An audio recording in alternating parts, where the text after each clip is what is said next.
Bueno, gente. Acá estamos. Vamos volviendo. Bueno. Acá lo encontré.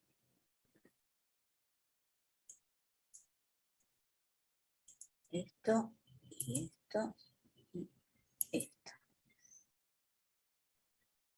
Este es un... Las calderas industriales. Las calderas industriales. Este es un videíto de la fabricación de las calderas industriales. Estas son las humotubulares. Calientan agua para producir vapor que se utiliza, entre otras cosas, para esterilizar instrumentos quirúrgicos. ¿Escuchan el audio? ¿Medio bajo? Sí, se escucha. Sí, se escucha. Sube un poco. Ahí está, a ver. Cocinar alimentos o calentar edificios. Se usan incluso para la limpieza en seco. El agua que hay dentro de la caldera se calienta con gas natural, gasolina o electricidad.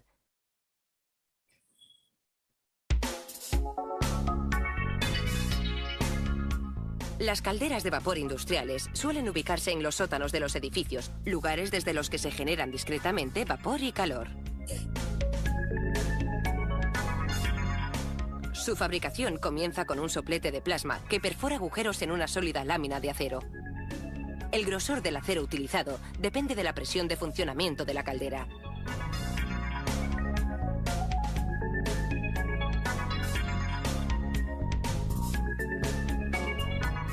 Con una curvadora hidráulica, un operario da forma al metal que se transformará en la cuba interna de la caldera. Esta albergará el agua que se calienta en el interior de la caldera para generar vapor. Detiene los rodillos y prepara uno de los bordes de la chapa para la soldadura.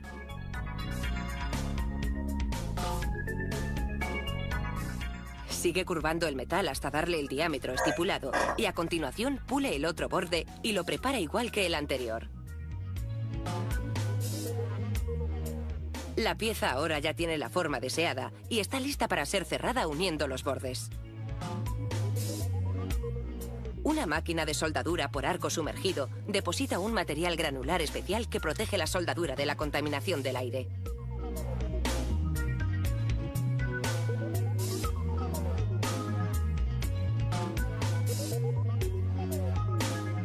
Elimina el sobrante y la soldadura ha quedado perfecta.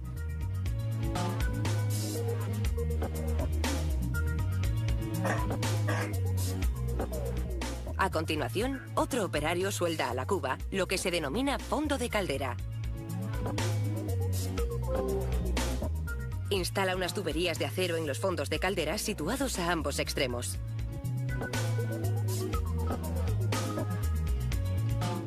Suelda las tuberías para fijarlas.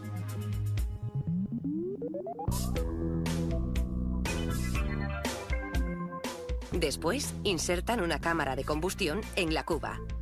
Posteriormente, colocan dentro de dicha cámara un quemador, cuya función es calentar el agua. Un técnico somete a un test al tanque de presión que ya está completamente montado. Llena con agua el espacio comprendido entre la cámara de combustión y la cuba para verificar que no hay fugas.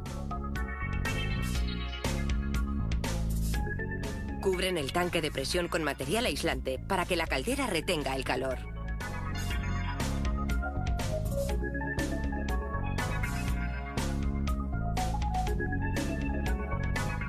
También cubren el tanque de presión con una camisa externa usando tornillos de rosca chapa.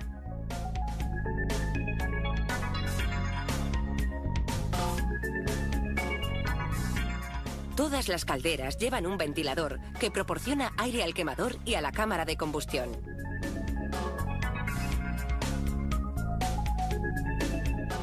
Después, acoplan lo que se conoce como columna de agua.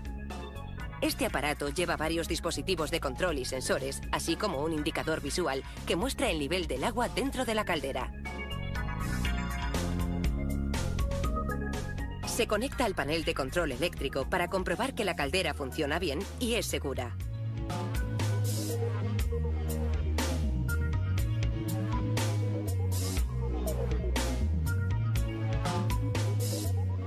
Hacen funcionar la unidad y encienden el quemador que está instalado dentro de la cámara de combustión.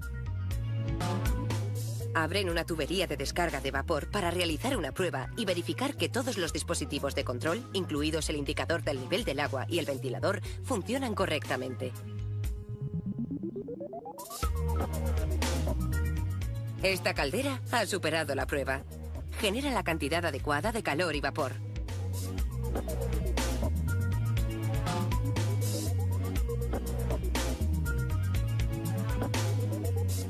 Finalmente, se colocan las etiquetas pertinentes en cada caldera, ya se trate de una unidad pequeña como las que se usan en las empresas de lavado en seco, o de una de las más grandes utilizadas en las plantas de procesamiento. Bueno, ese uno. El otro. Este.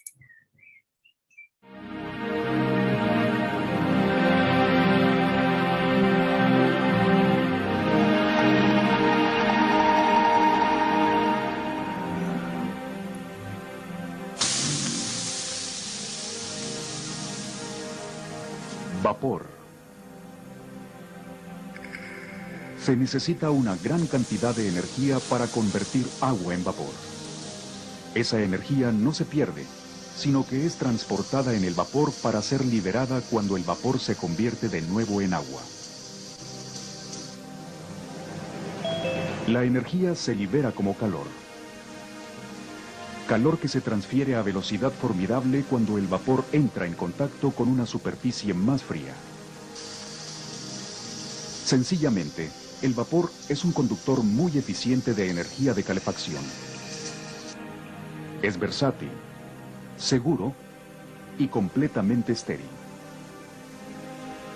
Un medio de energía verdaderamente moderno con un rendimiento capaz de satisfacer las demandas más exigentes de cualquier ramo industrial.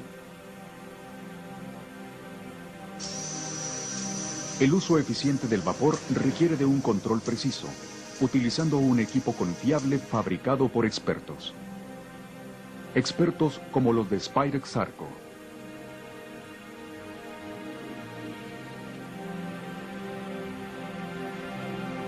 De hecho, no hay mejor lugar que la caldera para ejemplificar esto. Es el corazón de todos los sistemas de vapor. Hasta hace poco, la necesidad de sistemas sofisticados de control para caldera no era del todo entendida. A menudo y equivocadamente, se pensaba que si el nivel del agua a través del cristal era calmo y estable, lo mismo podía decirse del movimiento del agua al interior de la caldera. Pero Spirax Sarco sabía que no era así.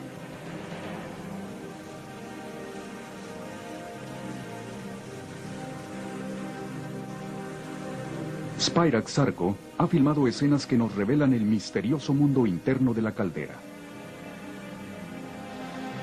Un visor especial montado en la parte trasera de una caldera industrial típica permitió la filmación de su comportamiento mientras la caldera era expuesta a una serie de pruebas minuciosamente controladas.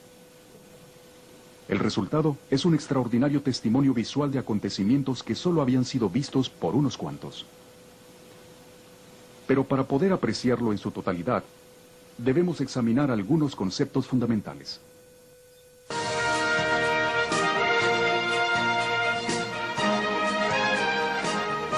El principio fundamental detrás de la operación de una caldera es relativamente sencillo. El agua es calentada hasta su punto de ebullición y se produce vapor. Conforme se evapora el agua, su nivel baja y habrá que suministrar agua para mantener un nivel dado. El nivel del agua puede ser extremadamente sensible a cambios, como un aumento en la demanda de vapor. El primer propósito de los sistemas de control es mantener el nivel del agua dentro de los límites superiores e inferiores. Si es demasiado bajo, las superficies de calentamiento quedarán expuestas y la caldera se sobrecalentará. Si es demasiado alto, el agua podría ser aspirada junto con el vapor, resultando en una pobre calidad de vapor y arrastre. El diseño compacto de las calderas modernas implica que esta banda de operación es muy angosta. Por lo tanto, un control preciso se ha vuelto imprescindible para una operación segura y eficiente.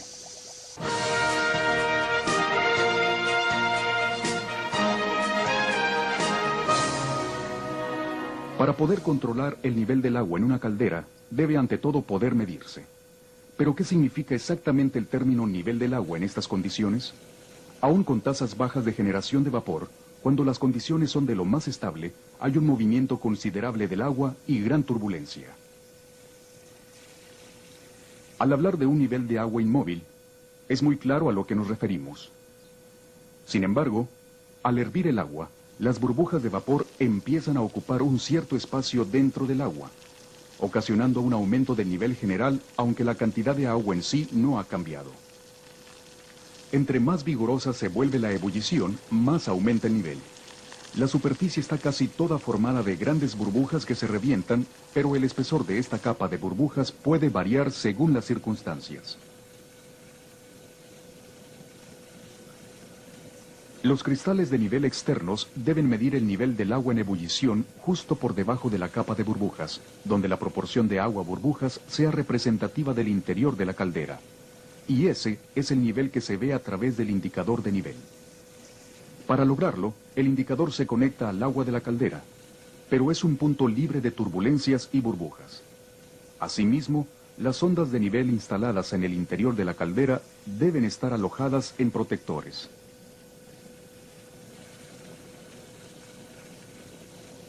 Para un control seguro del nivel de la caldera, son indispensables sondas de nivel precisas y confiables.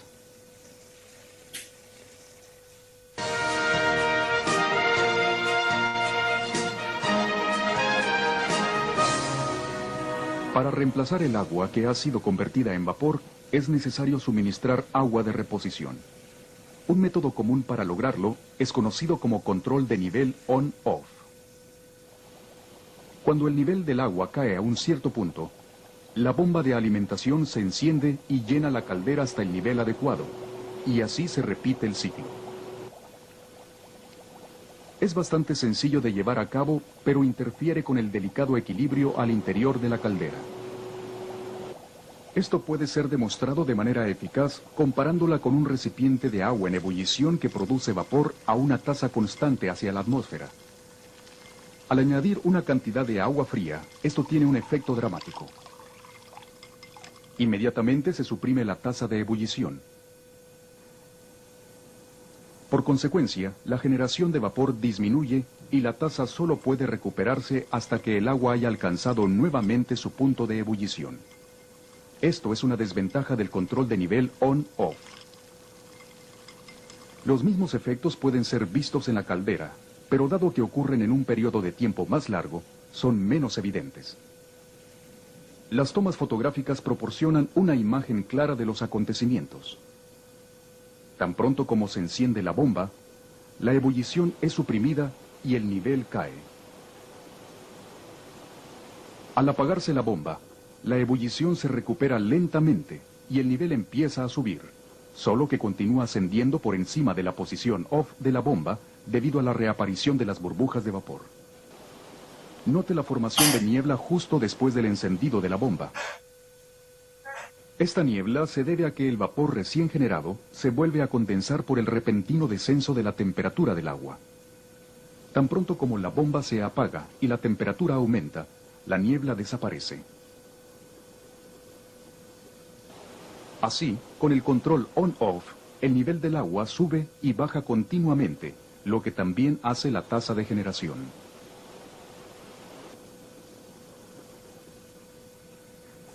Estos efectos pueden ser reducidos con el precalentamiento del agua de alimentación.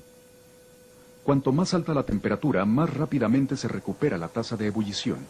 Una temperatura más elevada del agua de alimentación también reduce el consumo de secuestradores químicos de oxígeno. Una solución más adecuada es lograr un suministro continuo pero variable de agua precalentada para mantener la caldera en equilibrio.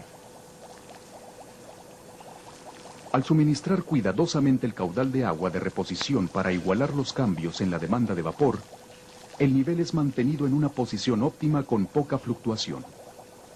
En una caldera, esto se conoce como control modulado. El resultado es un caudal de vapor constante y seguro y una caldera balanceada lista para responder a demandas fluctuantes.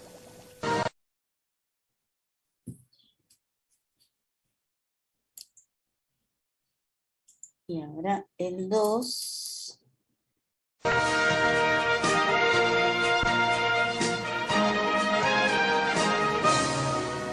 Si usted compara para una misma demanda de vapor una caldera operando a 8 bar y otra a 3 bar y medio, podrá ver que en la operación a baja presión la superficie es mucho más turbulenta salpicando agua hacia el punto de salida del vapor. La razón de ello es que las burbujas de vapor son más grandes a baja presión y al ser más grandes causan más turbulencia conforme se rompen en la superficie. Trabajar a baja presión es obviamente menos estable y hay más probabilidad de que gotitas de agua contaminen la calidad del vapor cuando el nivel del agua alcance su punto más alto. Por ello, si se requiere vapor de baja presión, es aconsejable operar la caldera a su presión de diseño y en el punto de aplicación bajarla con una válvula reductora de presión.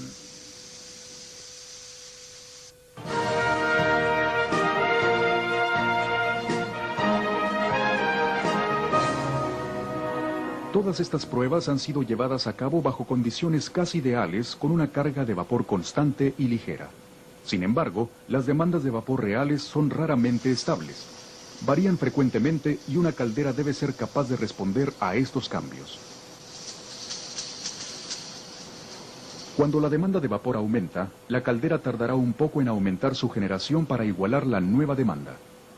Sin embargo, durante este periodo de transición, la demanda de la planta sobrepasa la cantidad de vapor que la caldera puede producir. El resultado es una caída de presión en el sistema de vapor. Una caída de presión tiene mayor efecto en el interior de la caldera. Observe cómo reacciona al aumentar temporalmente la demanda de vapor, pero dentro de la capacidad máxima de la caldera. La superficie del agua burbujeante empieza a aumentar con una rapidez sorprendente. Dentro de pocos segundos, el nivel es tan alto que el agua y la espuma son arrastradas hacia el punto de salida del vapor. Tan pronto como la demanda disminuye, la presión aumenta y el nivel de la superficie se restablece al reanudarse una operación normal. Esta respuesta repentina, a menudo conocida como dilatación, es el resultado de la combinación de dos factores.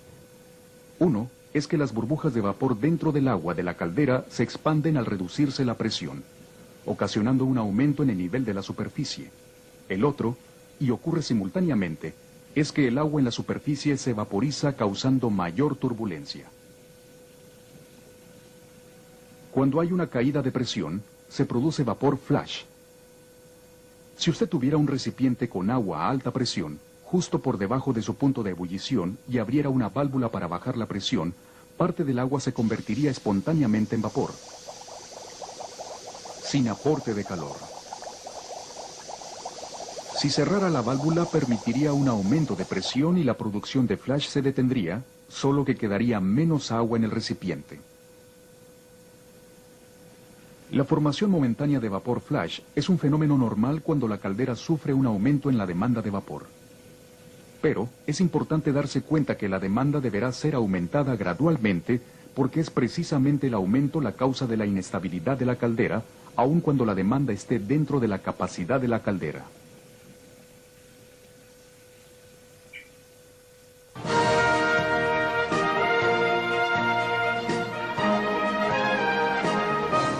Si la demanda de vapor es aumentada más allá de su capacidad de generación, aun por un periodo muy corto, esto puede ocasionar problemas de golpe de ariete y nivel bajo de agua en la caldera. De hecho, es común que la caldera se apague al ser sobredemandada al accionarse la alarma de bajo nivel. Para explicar esto, fíjese lo que ocurre cuando la demanda de vapor es aumentada suavemente hasta un 15% por encima de la capacidad máxima. Tal como esperado, la caída de presión ocasiona que el nivel de la superficie aumente y las condiciones se vuelvan más turbulentas debido a la formación de vapor flash. Muy pronto, el agua es aspirada hacia la toma de vapor, pero esta vez al sostener la sobredemanda, el nivel turbulento de burbujas sigue subiendo, llegando a ocultar el visor de la cámara y ocasionando un arrastre casi continuo. Nada de esto es visible en el indicador de nivel externo, ya que está mostrando agua casi libre de burbujas, mientras que el agua en la parte superior de la caldera consiste principalmente de burbujas de vapor. Los niveles mostrados empiezan a caer conforme el agua se revaporiza continuamente en el intento de la caldera por satisfacer la demanda excesiva. Eventualmente, la primera alarma de bajo nivel es accionada. Esto apaga el quemador y el agua llena de burbujas baja rápidamente. Enseguida se vuelve evidente cuán poca agua queda en la caldera, tan poca que la estructura ha quedado expuesta. Esto demuestra la importancia de mantener una caldera operando dentro de sus parámetros y la necesidad de sensores de nivel precisos y fiables.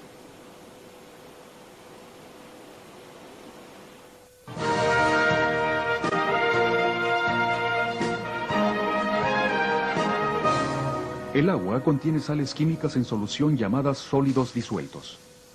Estos no pueden ser transformados en vapor, así que al hervir el agua se quedan y forman un residuo. Este proceso sucede continuamente cuando una caldera produce vapor y si no hubiera control, la concentración de sólidos disueltos aumentaría a un nivel inaceptable. Las consecuencias podrán ser vistas en la siguiente demostración. Aquí el sistema de control de los sólidos disueltos fue desactivado y su nivel aumentó casi al doble del nivel normal de operación. La operación de la caldera es bastante normal de 8 bar con una demanda moderada y estable.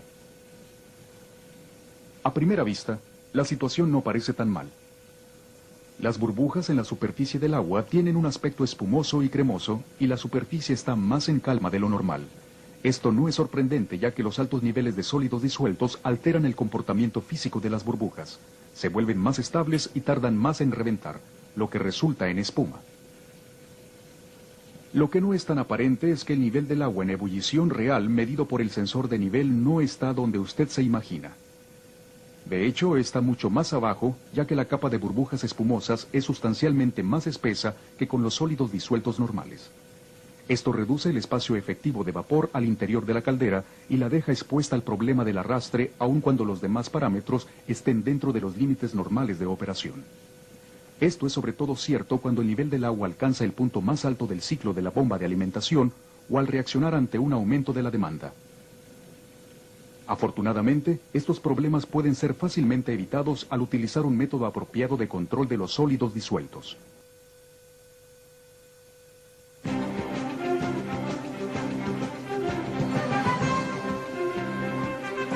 Los niveles del agua en una caldera deben ser mantenidos dentro de un rango de operación muy estrecho. Demasiado alto puede ocasionar arrastre, demasiado bajo y la alarma de nivel bajo de agua se dispara apagando la caldera. Y tal como lo hemos visto, hay muchos factores que pueden alterar este delicado equilibrio.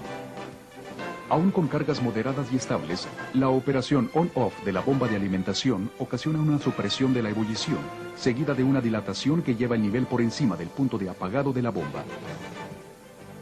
Un aumento en la demanda también produce repentinas fluctuaciones en el nivel. Además, si las circunstancias se conjugan, combinaciones de estos efectos pueden producir fluctuaciones aún más grandes.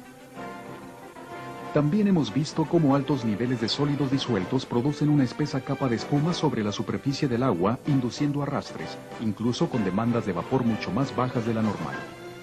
En una caldera con controles automáticos, tales como los controles modulantes de alimentación de agua y los sistemas para control de sólidos disueltos, estos efectos serán mínimos y permitirán que la caldera trabaje adecuadamente.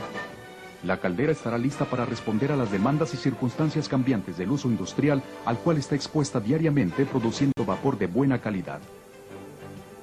Al combinar todo esto con la tecnología más reciente en alarmas de precisión autoverificables de nivel alto y bajo, hará posible operar calderas en forma completamente automática y con poca necesidad de supervisión.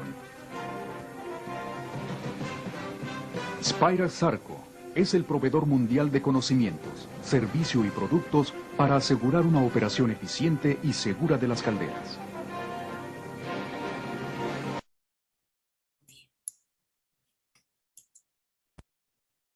Bien. Estaban buenos, ¿no? ¿Les pareció Sí, interesante? profe, ahora voy a ir a Spira Sarco ahí en 197 y le voy a tirar el currículum. Le voy a decir que ya sé de caldera. Ahí hacen no sé si se los comenté, La ahí tubo en de oxígeno. ahí en esa sede, que está sobre colectora, en momentos normales, o sea, sin pandemia, hace entrenamientos. Hay que anotarse nada más. Te anotás, te mandás un mail y vas y presenciás y te hacen un paseo por la fábrica, que ellos hacen válvulas, trampas de vapor, bueno, todo lo que sea instrumentos de las calderas. Esa parte, ¿no? Es ahí. Están todos los tornos, y hay lugares, por supuesto, a los que no se puede acceder, pero será un 10%. Y incluye el almuerzo, incluía por lo menos en ese entonces el almuerzo abundante, y después se continuaba, o sea, con primero una charla, el almuerzo, y después la visita a fábrica, se terminaba como a las 3 de la tarde, más o menos.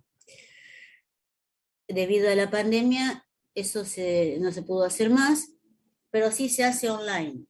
También si uno se mete online, hay un montón de seminarios que al principio eran todos los días sobre distintas partes de la caldera, de distintos procesos, todos los días, y ahora es solamente los viernes. Y bueno, también dan seminarios de distintos temas, a mí me llegan, porque yo algunos había ido, había presenciado, entonces te siguen mandando y te dan acceso a la información, a la presentación. Dura solamente una hora, pero tienen obviamente información al día y actualizada de todo lo que sean medidores, instrumentos y todo ese control y seguridad. Está bueno, realmente está bueno. Otro sitio que también trabaja con el tema de calderas y tiene buena bibliografía, a ver si lo encuentro, se los muestro, es TLB. TLB.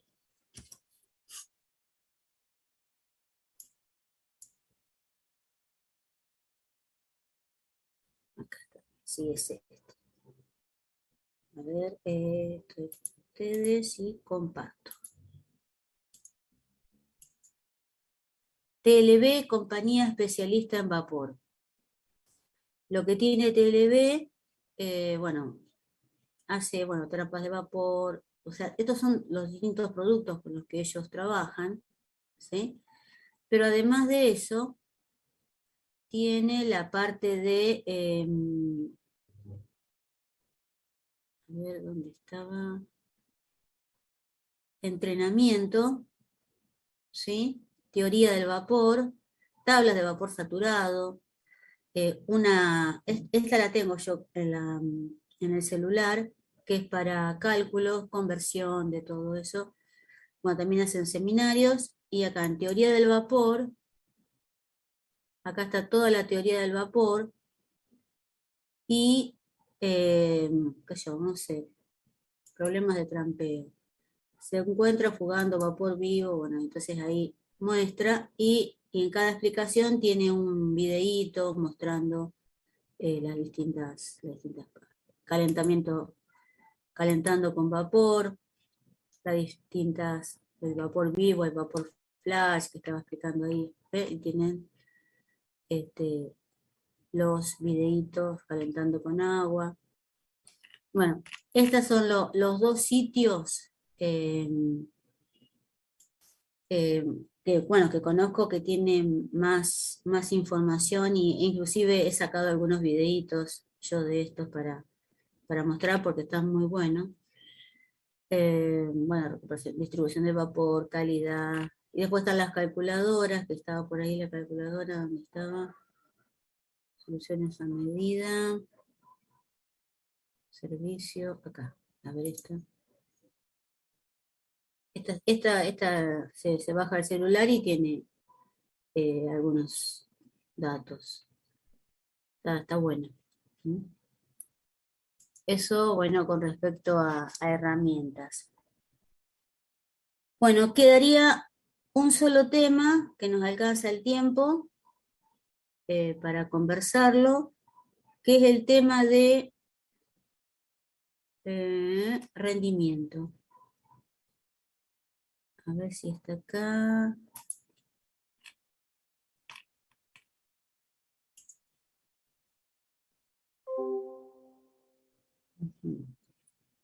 Ya lo Corrosión lo encontré.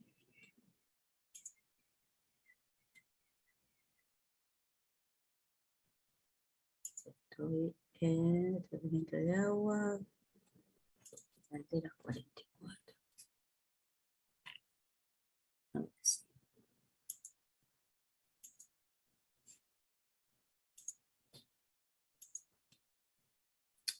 ¿Qué pasa?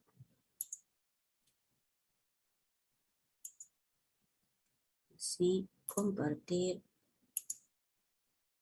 Bien. Este se llama, habla sobre rendimiento. Este documentito, ¿sí? Hay dos métodos de cálculo del rendimiento de una caldera, ¿sí? Obviamente el cálculo del rendimiento de la caldera implica un balance de energía dentro de la caldera. ¿Mm? La primera parte, bueno, habla de la clasificación de calderas, que ya lo vimos. Un poquito la clasificación.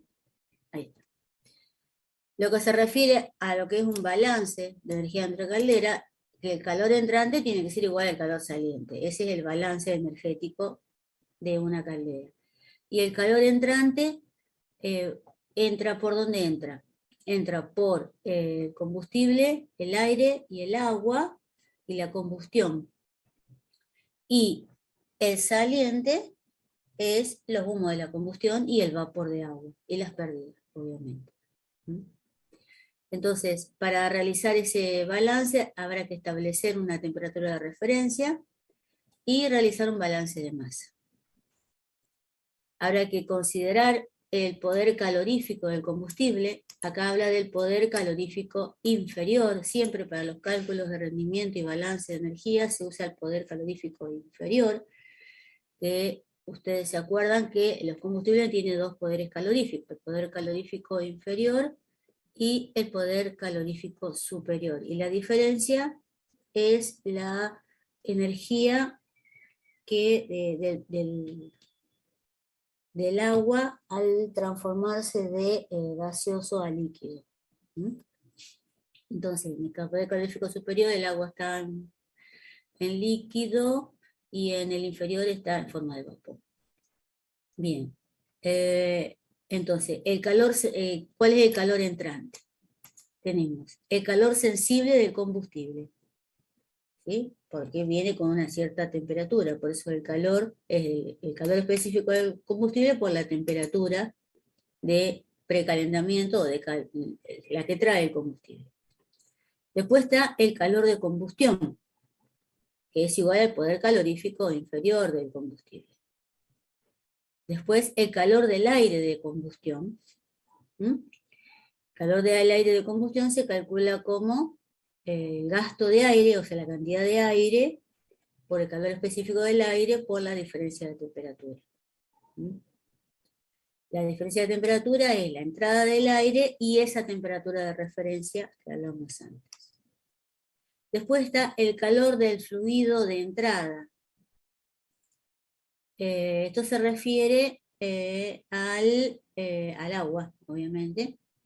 Entonces, ese calor del fluido de la entrada es la entalpía por el calor específico, por el caudal de agua, la entalpía por el caudal, dividido el consumo horario de combustible. Ese es el calor del fluido de entrada. La entalpía está dada en kilocalorías sobre kilogramo, es la cantidad de calor que trae el agua. Y CA es el caudal. ¿Y cuál es el calor saliente? Es el calor del fluido de salida, que vienen a ser los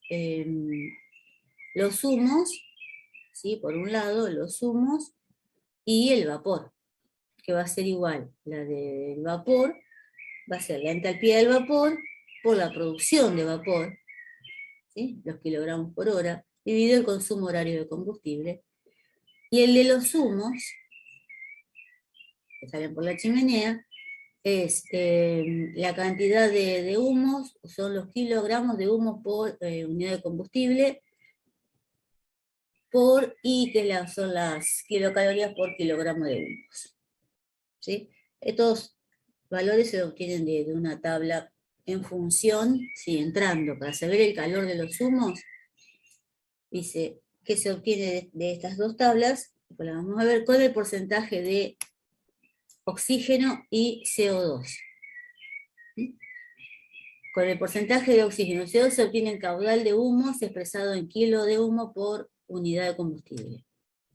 Por la temperatura de los humos, en las mismas tablas se encuentra la entalpía de los humos y el valor de I por kilocalorías por kilogramo de humos. Entonces, esta es la manera de obtener el calor de los humos. Entonces ahí va el vapor, los humos, calor por inquemados.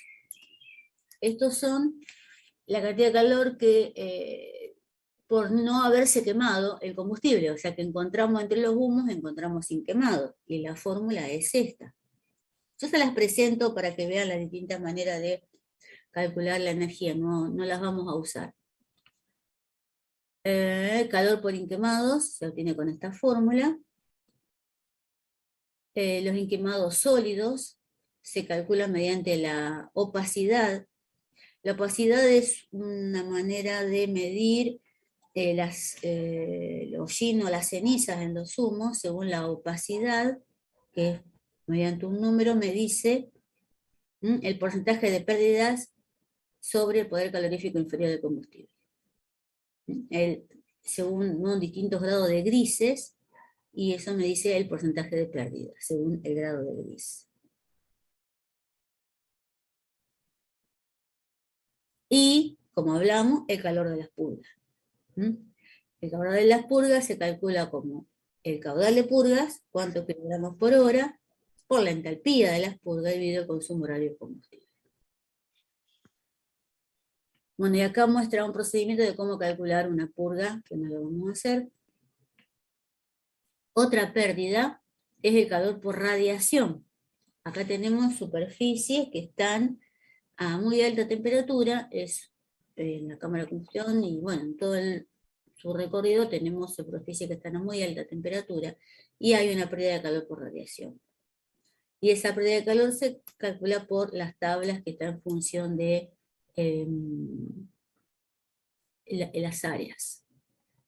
Y al multiplicar por cada superficie se obtienen las pérdidas en kilocalorías hora. Y acá vamos a ver un ejemplo. Un balance energético de una caldera de vapor de gas natural. Me dice que esta caldera de vapor de gas natural, que trabaja 7.500 horas por año, produce 20 toneladas horas de vapor a 20 kilos y consume 13 millones de metros cúbicos normales de gas al año. La capacidad máxima de la caldera es 25 toneladas hora. Se realiza una purga continua cuyo caudal es de 1.200 kilogramos hora. Eso sería todos los datos que tenemos de la caldera. Además, se sabe que el análisis de la combustión revela estos datos, o sea, 2% de oxígeno, o sea que trabaja con exceso de aire, 11% de CO2, hay 500 ppm de monóxido y la temperatura de los humos 230 grados. Entonces, en función de eso, dice, toma siempre como referencia 20 grados centígrados, entonces se calcula el calor entrante. El calor entrante es el poder calorífico inferior del combustible, el calor de combustión, y el calor que entra por el combustible. El calor que sale, parte del calor aportado será empleado en la generación de vapor y otro se obtendrá y otra se perderá. Entonces acá está la tabla que yo les decía, que sabiendo la temperatura de los gases de la combustión y los porcentajes de los gases, ahí me dice cuánto tengo de pérdida, energía sí en los gases de escape. Y bueno, se obtiene la cantidad de los gases de escape, ahí está. Serían 15,5, acá están los gases, por 62, en un promedio de estos dos, 961. Entonces, sabiendo de la fórmula de los inquemados que vimos antes, saca el calor por los inquemados. Y así va sacando. Esta es la otra tabla, sabiendo, para saber la entalpía del vapor de agua según la presión. Entonces sacamos la entalpía del vapor de agua por tablas también. Ahí está. El calor de radiación se saca por tablas, acá por estas diagramas. Esto se los estoy presentando, no lo vamos a hacer al cálculo, no se asusten. Lo que sí vos voy a sacar de acá es los conceptos, cómo se calculan los... o sea, hay fórmulas para calcular el calor de los humos, hay tablas para saber la energía del vapor, hay tablas para saber lo que se pierde por radiación, hay tablas para saber el poder calorífico del combustible, cuánto se perdió por inquemado, hay fórmulas, eso es lo que yo quiero que ustedes sepan y le puedan decir. Cuando lo necesiten calcular, vamos a la tabla y se resuelve directamente. Bueno, acá dice calor por radiación en función de las áreas, ¿sí? El porcentaje de la carga. Entonces, dice que en este caso es 216 kilocalorías por metro cúbico. Bien, y se suma cada una de lo que entra y lo que sale y dio 100% en este caso, bueno, ¿sí? O sea que entraron esto y salieron todo esto. Entonces ahí se ve cuánto entró por el combustible, cuánto se perdió por radiación, cuánto se fue por el vapor, cuánto se fue en los humos, cuánto se perdió por inquemado y cuánto se fue por purgas. Esto es lo que se llama un balance de una caldera. Por supuesto lo que se quiere es que este sea más chico, que este no exista, que este sea más alto, que este sea un valor entre una franja y que este por radiación, bueno, sea lo más bajo posible. Pero esa es la manera de hacer un balance de una caldera. Para calcular el rendimiento de una caldera, ese es un balance, ¿eh? Para calcular el rendimiento de una caldera hay dos métodos, el método directo y el método indirecto.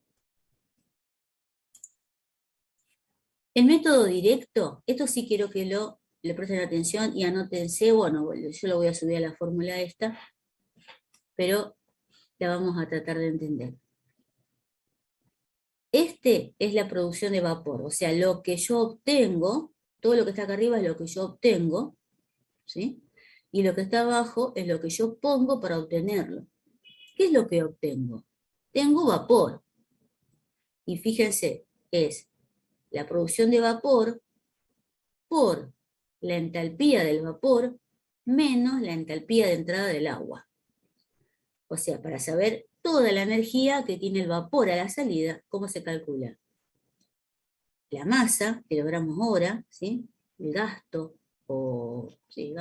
masa, caudal de vapor, por la diferencia de entalpía, la que tiene el vapor menos la que tenía el agua. Esto es lo que se obtuvo. ¿Y qué se entregó para obtenerlo?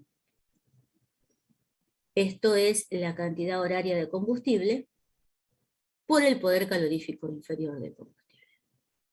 Esto es todo lo que se entregó. Entonces la relación entre vapor dividido el gasto de combustible, eso nos da el rendimiento directo.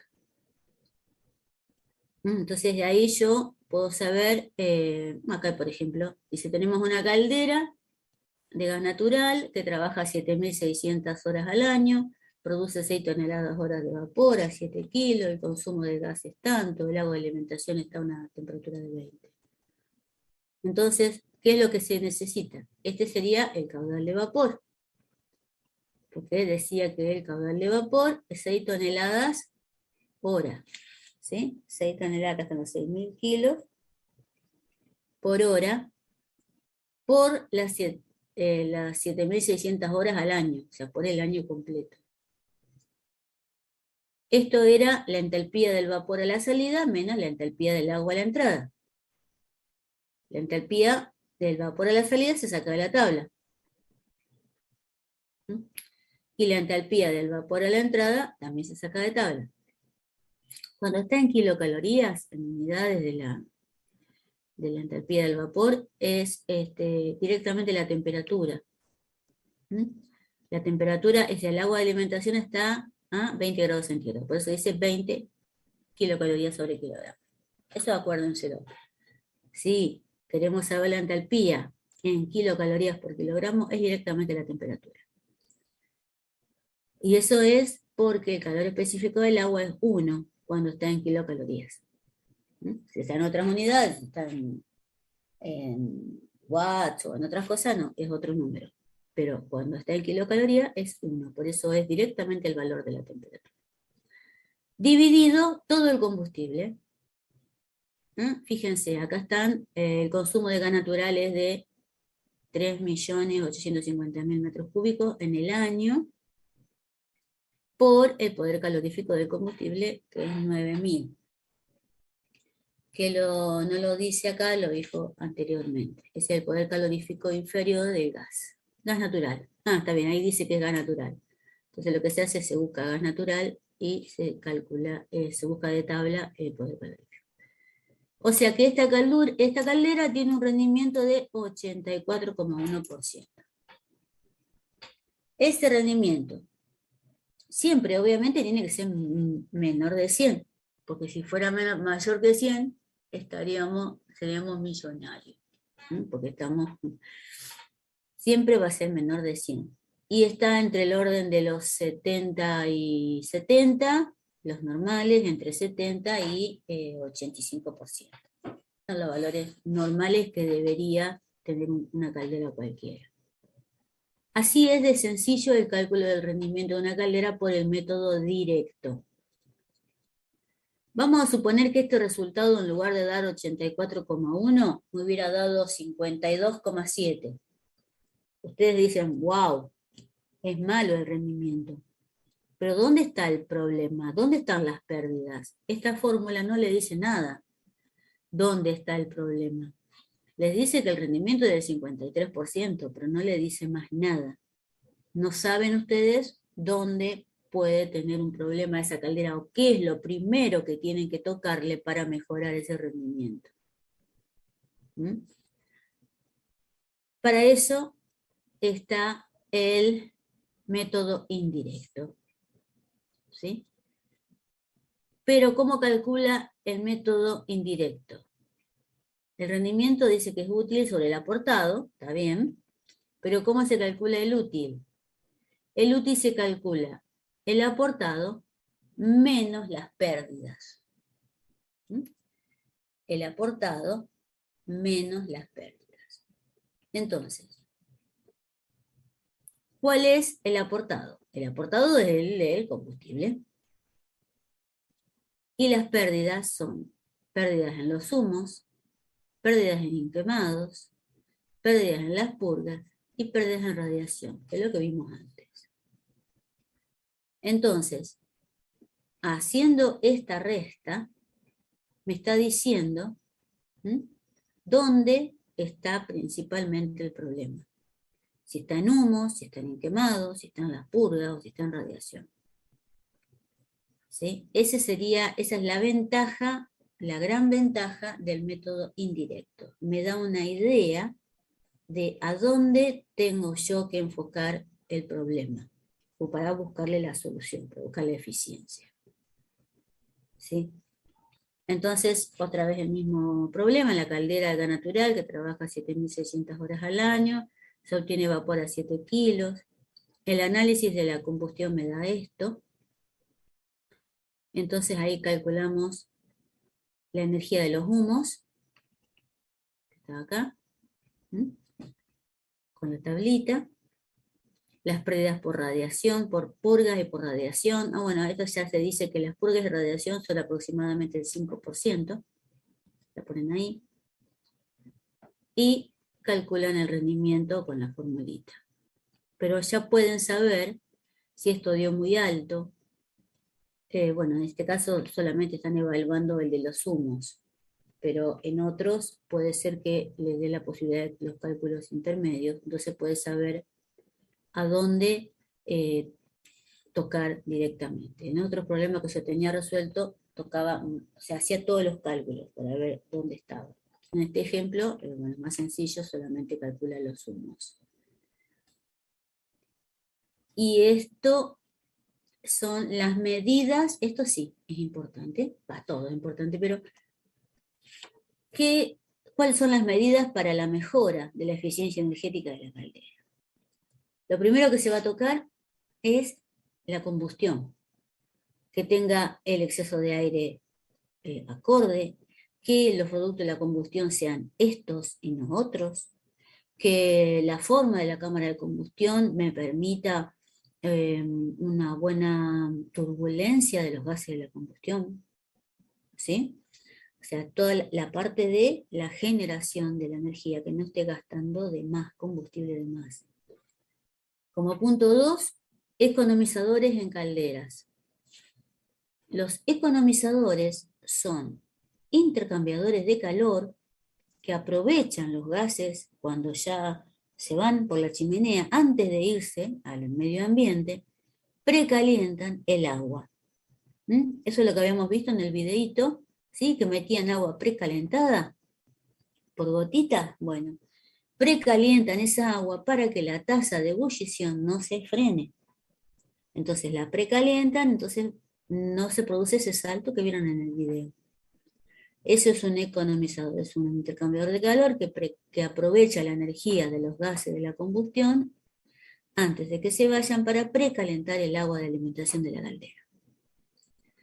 Otra cosa que es semejante a el precalentamiento del aire de la combustión, ya viene el aire precalentado, entonces no se va a gastar energía en calentar el aire, ya viene precalentado y se aprovecha.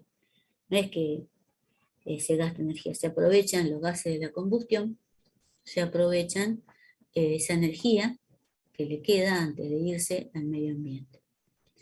Recuperación de calor en las purgas. Habíamos visto que la cantidad de purgas depende de varias cosas, de los sólidos disueltos principalmente, y de los análisis, de los tratamientos químicos que se le hagan el agua, y quedan los barros abajo. Y las purgas hay que hacerlas. Pero ahí se pueden generar algún sistema para recuperar ese calor, de esa energía de esas purgas. Calorifugado en tuberías y tanques. Calorifugado significa aislamiento. Aislamiento, o sea, ponerle aislantes a las tuberías y los tanques que contengan combustible o que contengan combustible principalmente, y las tuberías obviamente puede ser de vapor o de agua, aislantes. Eliminación de fugas de vapor. Una vez que el vapor se generó, va a su lugar donde va al destino, y va a ir, ¿cómo va a ir? En tuberías. Y si esas tuberías no están bien selladas, puede haber una pérdida, es muy normal que las haya. Y va a perder, si no están aisladas, va a perder calor, y si pierde calor, ¿qué pasa? Se condensa, y yo no quería agua, yo quería vapor. Entonces van a aparecer las famosas trampas de vapor. Eliminación de fuga de vapor, mantenimiento de purgadores, expansión del condensado de alta presión. Eso es para la recuperación del condensado. El vapor llegó a su destino, hizo lo que tenía que hacer, se condensó y lo tienen que traer de vuelta, recuperarlos y en el caso de que sea necesario, expandirlo y hacerle un breve tratamiento. Uno es el que habíamos visto en el diagrama antes, el de desgasificación. Otro es convertidores de frecuencia en ventiladores de combustión y bombas de alimentación en la caldera, o sea, la parte de consumo eléctrico, ¿sí? Para los ventiladores, que sabemos que las cámaras de combustión tienen un ventilador, ¿sí? O también las bombas de alimentación de agua de la caldera. Y bueno, otra es sustitución de las calderas eléctricas por calderas de gas natural. Bien, esto no. Bueno, estos son ejemplos, ¿no? Ejemplos de, en el caso de que haya un ajuste en la combustión, sustituir los quemadores, instalar microprocesadores de combustión controlando la opacidad. Este es un ajuste de la combustión de una caldera, viendo los resultados, analizaron los gases de la combustión y para mejorar, obtener otros valores, ¿sí? Y bueno, entonces acá muestran distintos ejemplos de cálculo de rendimiento, habiéndole hecho esa mejora. ¿Mm? Entonces, por ejemplo, esto es importante para que acá quede representado. O sea, se vino en el problema y se obtuvo un rendimiento del 82,4%. Se le hizo alguna mejora y la mejora hizo que el rendimiento fuera de 85,5%. Ambos rendimientos, el de antes y el después, fueron hechos por el método de indirecto. Por eso acá dice 1 menos, porque 1 es el mayor y se le van restando las distintas pérdidas. Pero fíjense el detalle. Entonces, veníamos con 82,4 y se llegó a 85,5 con esa mejora que se le hizo. El ahorro de combustible se calcula de esta manera. El ahorro de combustible es el rendimiento nuevo menos el rendimiento viejo, dividido el rendimiento nuevo por 100. Ese es el ahorro de combustible, 3,63% en este caso. Esta es la manera de calcular, o sea, se ve cómo mejorando el rendimiento hay un ahorro del 3,63% en combustible. ¿Qué implica este 3,63%?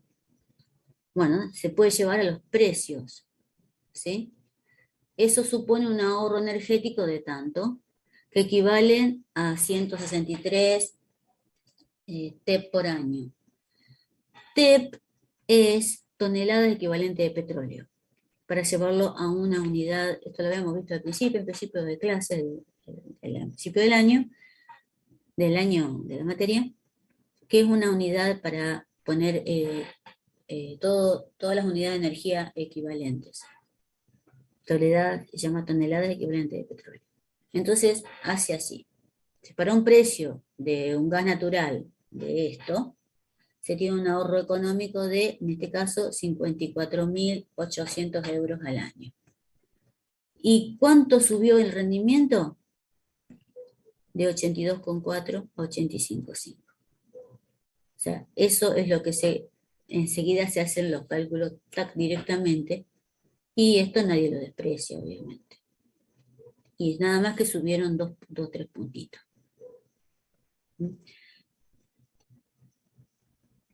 Bien. Esta sería la parte de rendimiento. Entonces tenemos rendimiento directo y el rendimiento indirecto. El rendimiento directo se calcula la energía del vapor dividida la energía del combustible. Y eso me da un porcentaje. Y nada más. El rendimiento indirecto se calcula a 1 se le restan todas las pérdidas. ¿Las pérdidas de qué? De los humos de la combustión, de radiación, de purgas, y había uno más que no me acuerdo ahora, los humos, en radiación, en las purgas, ¿y cuál era el otro? A ver, nos fijamos.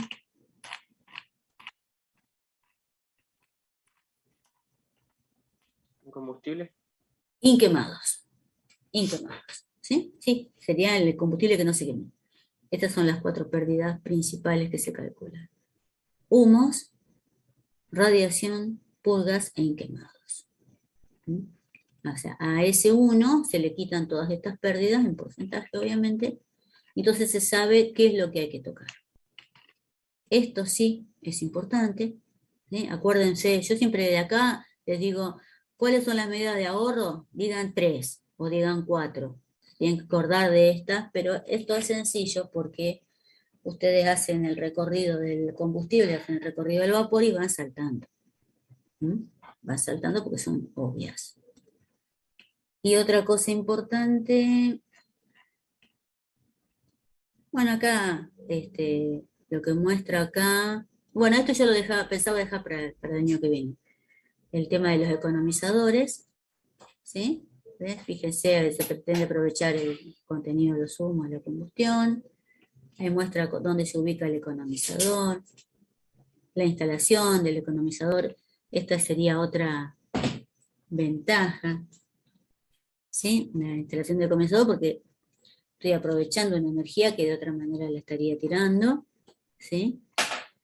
Y eso mejora el rendimiento, ¿no? La instalación de un economizador mejora el rendimiento porque gasto menos combustible. En este caso, a ver cuánto hace un ahorro de 84,3 a 85,3. Es poquito, pero sin embargo, lo que se ahorra sería esto en combustible. Todo se lleva a combustible, a gasto de combustible. Este es la otra mejora, que es el precalentamiento. Muestra cómo, acá están los humos que se van, la salida de los humos. Y acá tenemos la entrada y salida del aire. Y entonces el aire sale precalentado. Acá entra, perdón, ahí, y sale. Y este va a la cámara de combustión, por supuesto. Estos son los humos que se van al medio ambiente. Y acá también hace lo mismo, o sea, cómo influye el caso de la instalación de un precalentador. Y acá lo vemos. De 83,3 se va a 85. ¿Sí? El ahorro que consigue es de 49.000 euros al año. Y estamos hablando de una sola caldera. Con respecto a la recuperación de calor de purgas, de la operación de purga consiste, ya lo vimos, en extraer sólido disuelto, suspensión en la caldera, bla, bla, bla. ¿Sí? Entonces, el ahorro sale directamente de esta fórmula, ¿sí? El ahorro de las purgas es igual al cubo de la purga dividido por el calorífico del combustible, por el rendimiento de la caldera. Y bueno, y acá hace un ejemplo. Acá lo que hace es calcular la purga. Acá dice cuánto se fue de calor en la purga. Acá tenemos el ahorro del combustible, ¿sí?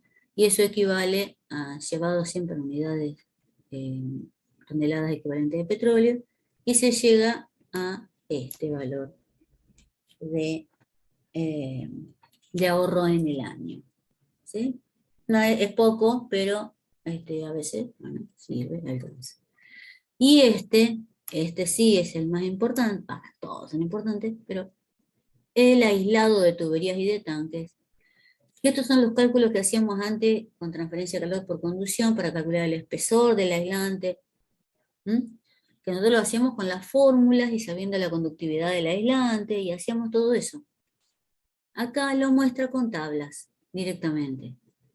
¿Sí? La superficie plana, o si es el diámetro exterior de la tubería, entramos y sabemos la diferencia de temperatura, el diámetro, y nos dice la pérdida. Es un poquito más sencillo que los cálculos que hacemos nosotros. Pero esto es de taller. Entonces se sabe la diferencia de temperatura, se basta el diámetro y se sabe la pérdida de calor en la tubería. Entonces ahí ya sabemos la pérdida de calor. Acá hay un ejemplo, ¿sí? Acá está la misma caldera y existen 8 metros de tubo, bla, bla, bla, bla, bla. Lo que pide es calcular la pérdida de calor en las tuberías. Bueno, se entra con la diferencia de temperatura y se llega hasta el diámetro de la caldera, de la tubería, y se obtiene que son 280 kilocalorías por los metros, obviamente por unidad de metro. Entonces, ¿cuánto se pierde? Por las tuberías, por estar mal aislada, por no estar bien aislada o por no estar aislada, 800 kilocalorías por hora. ¿Sí? Después eso se le multiplica también, se le agrega estos en los tubos, y estos en las válvulas, y este es el total. La energía total perdida por la tubería y por las válvulas no aisladas.